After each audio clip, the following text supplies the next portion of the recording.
अस्सलाम वालेकुम दोस्तों, मेरा नाम गुल हसन।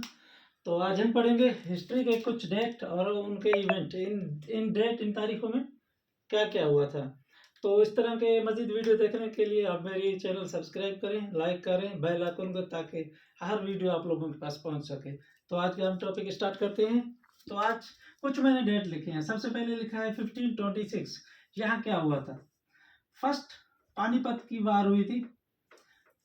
पानीपत के मकाम पर फर्स्ट वार हुई थी और मुगल इरा स्टार्ट हुआ था। मुगल खानदान, मुगल डायनेस्टी का पहला जो बादशाह था बाबर, उसने बाबर ने 1526 को और लोधी डायनेस्टी का एंड हुआ था। बाबर ने इब्राहिम लोधी को शिकस्त दी। इब्राहिम लोधी को शिकस्त दी थी और 1526 में मुगल खानदान का बुनियाद रखी थी, फाउंडेशन रखी थी 1526 को सब कॉन्टिनेंट में। 1557 में क्या हुआ था? 1557 में वार ऑफ प्लेसी, प्लेसी के मकाम पर जो जंग हुई थी, जो बंगाल का सूबा है, वहां पर ब्रिटिश ईस्ट इंडिया कंपनी वाले जो 1707 में औरंगजेब के बाद ज्यादा से ये लोग तिजारत करने आए थे, तो कुछ हिस्से पर काबिज हो गए थे। तो उनके खिलाफ पहले जो मीर जाफर खान जो मशहूर है, वहां पर ये जंग हुई थी 1557 में। हमारे पास थर्ड डेट है 1557। ये वार ऑफ इंडिपेंडेंस। इसे वार ऑफ इंडिपेंडेंस क्यों कहते हैं? वार ऑफ इंडिपेंडेंस इसलिए कहते हैं कि ये सब कॉन्टिनेंट, जो सब कॉन्टिनेंट था इंडिया, यहाँ पर मुगल खानदान मुख्तलिफ अदवार में बहुत से लोग, मुगल खानदान, लोधी, सैयद, ये सारे रहते आते थे। तो ये ब्रिटिश वाले, ईस्ट इंडिया कंपनी वाले यहाँ पर तिजारत के घर से आए थे, लेकिन फिर ये वहाँ पर मुकम्मल तौर पर काबिज हो गए थे। उनसे जंग करने के लिए, अपना हक वापस लेने के लिए, इसीलिए इसे वार ऑफ इंडिपेंडेंस कहते हैं। टीपू सुल्तान ने इनके ब्रिटिश राज के खिलाफ ये जंग की थी। 1575 सब कॉन्टिनेंट का इनकलाबी काम जो सर सैयद अहमद खान ने किया था। सर सैयद अहमद खान ने जिसने मुसलमानों की तारीख, उस वक्त कोई भी ऐसा लीडर नहीं था। जब ब्रिटिश 1557 के बाद मुसलमानों की हालत बहुत बहुत बुरी कंडीशन थी, तो वहां पर सर सैयद अहमद खान ही थे जिसने कुछ पैम्फलेट वगैरह लिखकर मुसलमानों को और ब्रिटिश के दरमियान कुछ इख्तलाफात को ख़त्म किया, कम किया। सबसे पहले उसने 1575 को क्या किया था? MAO कॉलेज का इफ्तिताह किया था। Mohammedan Anglo oriental college, MAO college, sir Syed Ahmad Khan ने इसकी बुनियाद रखी थी। 1585 सब कॉन्टिनेंट में फर्स्ट पॉलिटिकल पार्टी बनाई गई थी। फर्स्ट पॉलिटिकल पार्टी और सब कॉन्टिनेंट कांग्रेस। कांग्रेस की बुनियाद रखने वाला कौन था? A.O. ह्यूम इसके फाउंडर थे। और ये पॉलिटिकल पार्टी बनाई गई थी कि सब कॉन्टिनेंट में जितनी भी कौमें हैं, उन सब के लिए ये एक सियासी पार्टी रखी गई थी। मगर आगे चलकर ये हुआ कि ये सिर्फ और सिर्फ सब कॉन्टिनेंट के, हिंदुस्तान के सिर्फ और सिर्फ हिंदुओं को सपोर्ट कर रही थी। 1505 में partition of Bengal.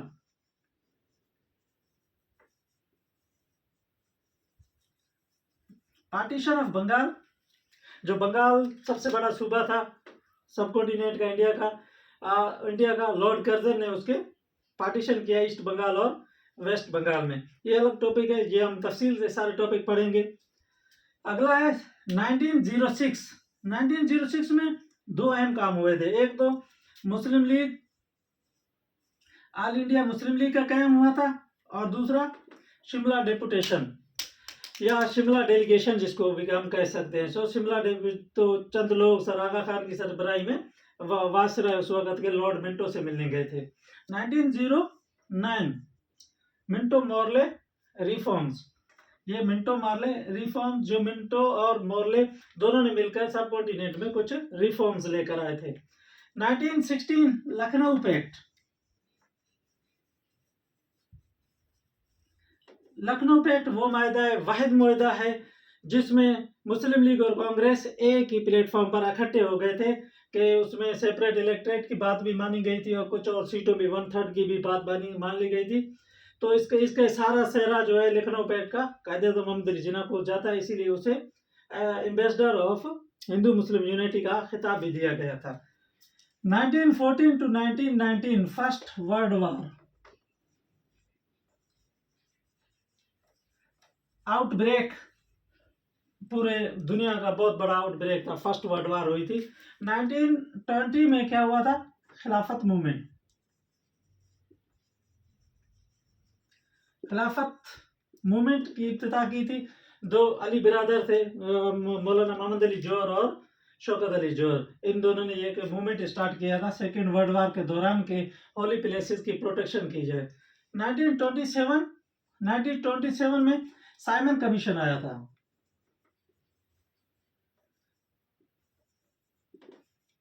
Sir Simon आए थे अपने 3 बंदों के साथ, वो यहाँ पर रिफॉर्म्स को लिखने के लिए, इंडिया के ऊपर एक रिपोर्ट बनाने के लिए।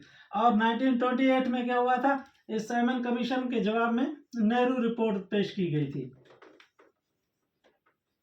कांग्रेस की तरफ से, नेहरू रिपोर्ट। और 1920 में कायदे-ए-आज़म के 14 points, the great 14 points of Quaid-e-Azam, इस नेहरू रिपोर्ट और इन तीनों में तजाद था। ठीक है, साइमन कमीशन की रिपोर्ट अपनी और कांग्रेस की नेहरू रिपोर्ट और मुस्लिम लीग की तरफ से कायदे-ए-आज़म के 14 पॉइंट। तो ये मामला नहीं हो रहा था।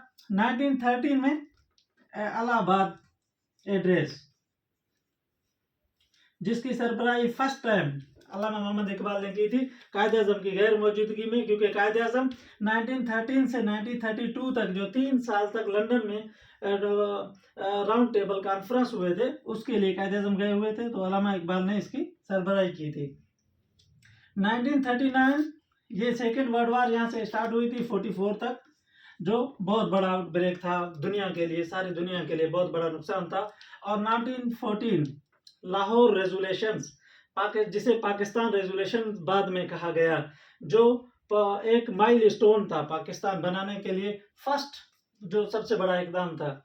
इन तमाम चीज़ों को हम डिटेल से भी पढ़ेंगे, इसके लिए आप लोग मेरे वीडियो को लाइक करें, शेयर करें। शुक्रिया।